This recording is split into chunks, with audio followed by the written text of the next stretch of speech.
Marriage without tears. That's powerful. Wow. And I'm going to be speaking from my heart to the Reverend. I think it's okay. It just flow from my heart to you. Marriage without tears. That presupposes that there are some marriages that are with tears. That you would think somebody is cutting onions in the relationship. So let's dissect tonight and see how to go about it. So let's try and dissect tonight. By God's grace, I have written and published 107 books. My books are on Amazon. And there's a particular book that is titled Marriage is for Destiny. I'm going to be speaking from that book tonight. It took me 4 years to write that book. It's on Amazon. You can get your copy. Marriage is many things to many people. If you're married here, let me see your hands up. I just want to see my audience. Oh, fantastic. Okay. Oh, great. You're married. Marriage is many things to many people. To some people, marriage is a necessary evil. It's necessary. But it's evil as far as they are concerned. To some people, marriage is a mere social contract. Please mind my words tonight. To some people, marriage is a necessary evil. To some other people, marriage is a mere social contract to be run and guided by traditions and superstitious beliefs. A woman should only be seen, not heard. It's okay if a man commits adultery. In fact, if he impregnates somebody, the family will just come one day, early in the morning.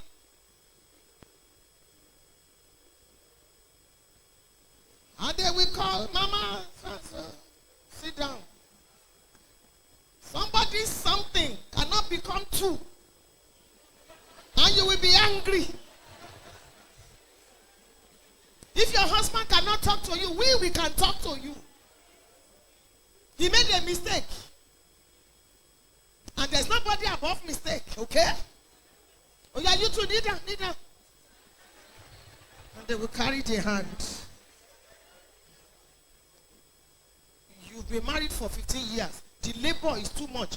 She will be helping you in the kitchen. Helping you to wash plates, okay? Maya, you see your Leo. Oh, do no sheniko wow.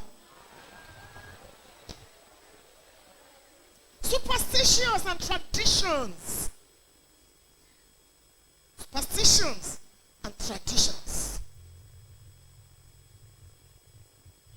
Once you get married, don't ever, as a girl, come back to this house because your room is no longer vacant. Even if the man is killing you, stay there and be praying and fasting.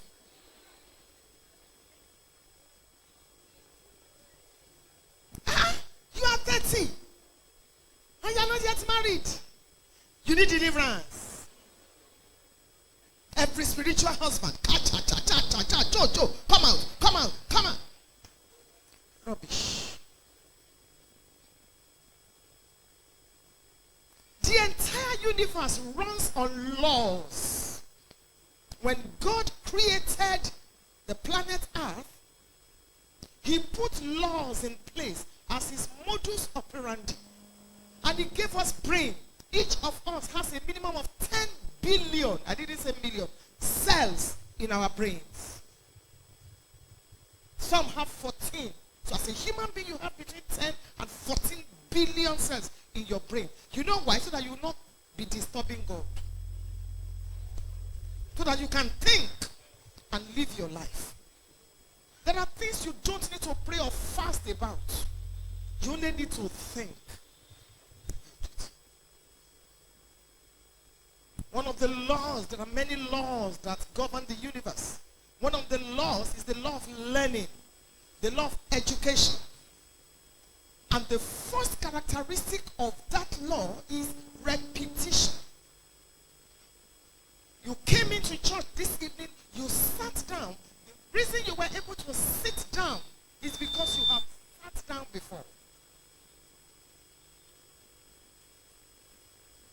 Repetition. The Bible is the most powerful book on earth. Everything is in the Bible. Faith cometh by hearing. Everybody, let's recite the multiplication table. 2 times 1, 2. 2 times 2, 4. 2 times 3. 2 times 4. Okay. Clap for yourselves. Do you know that there was a time if your teacher asked you 2 times 6? 2 times 6. If you were in my age bracket, we will look for stones. 2 like this. 2. You couldn't say 2 times 6, 12. So the teacher had to make you sing it. Because the teacher, that's what we call unconscious competence. The teacher knew that the law of learning is characterized by repetition. So the teacher says, repeat it, start singing. And then you began to sing and sing. And today, look at you. Repetition. Everything you know to do today has been because you have repeated it.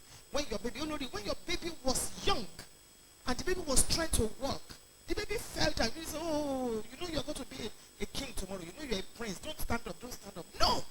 You encourage the child to stand because you understand that the child will be able to walk if the child walks. Repetition.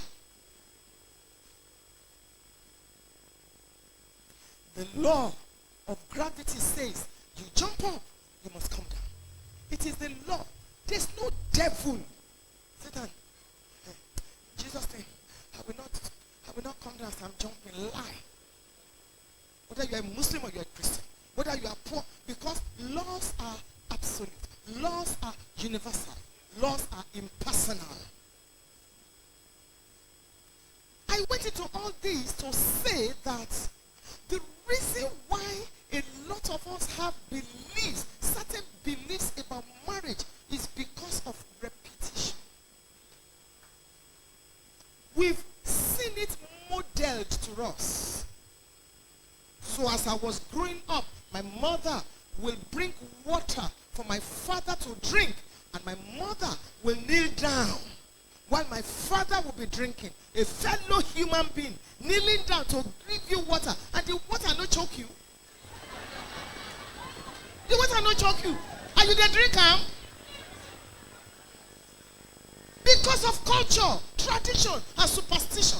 So when I got married 38 years ago, I brought it into marriage.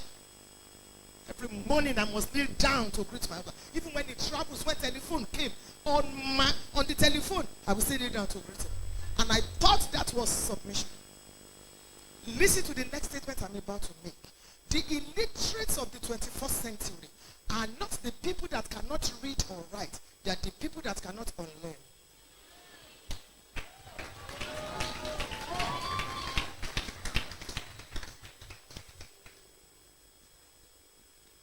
What kind of marriage has been modeled to you?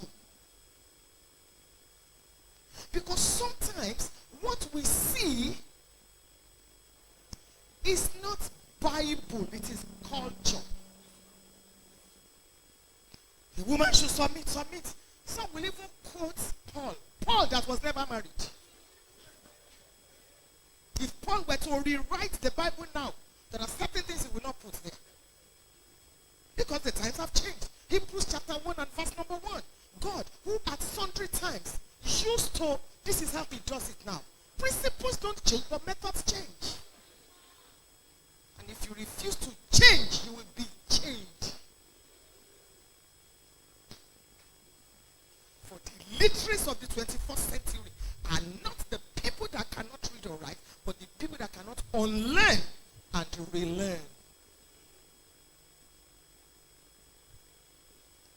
So in Africa, we define submission to favor the man because we run a patriarchal society.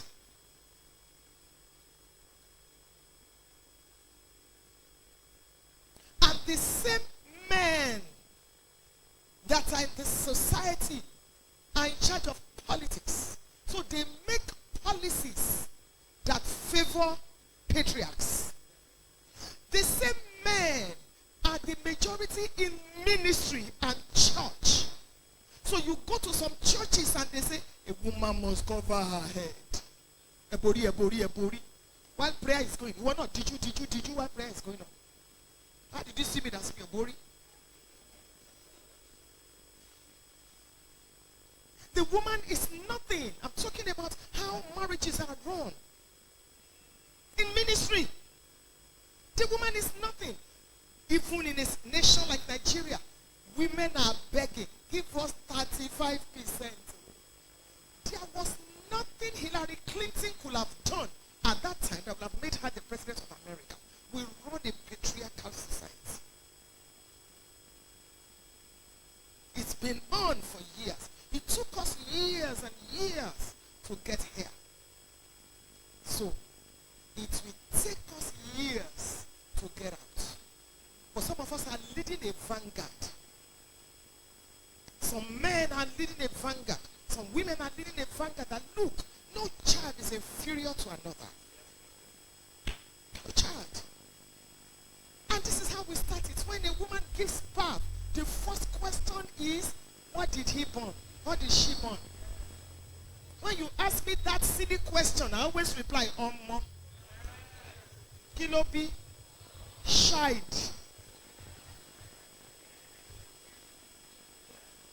And then we move on. As the children begin to grow, and your baby boy falls down and is crying, and they begin to say, Kilo Share, why are you crying like a girl? Remember the law of learning, repetition. Repetition. So the child hears it over and over and over again and says, okay, a man is not supposed to cry. A man is supposed to bottle everything in. Even if his wife is abusing him, he must not talk. He must not cry. And the last time somebody went to the police to report, the police were just laughing. Your wife, they beat you. You see our society. And then as we grow, we begin to concentrate on the girl child. When you sit down, close your legs. Don't wear any provocative dress. You must know how to cook. When your mother-in-law comes, this is how you do. You must give your husband sex. You must do this. Even me, I preach it. Who preaches to the male child? Who prepares the male child for marriage?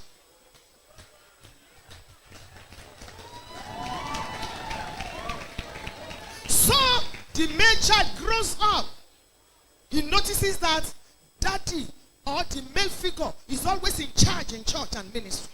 The male figure is always in charge in politics. The male figure is always in charge in society. And then he grows up with an entitlement mentality. It's even made worse when mommies will tell the children, if you're a girl, come to the kitchen, come around Milawa, while the boys are playing football. So the boy grows up, gets into marriage, looking for a cook. And there are not many boys that cannot prepare moi moi.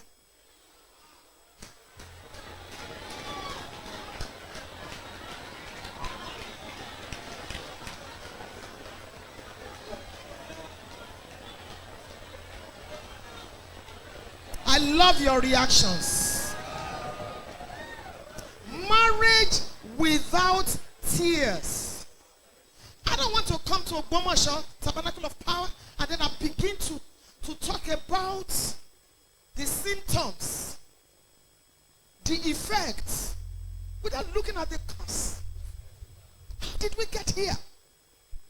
do we need to start talking about marriage without tears? Is marriage supposed to be with tears? This is how we started it.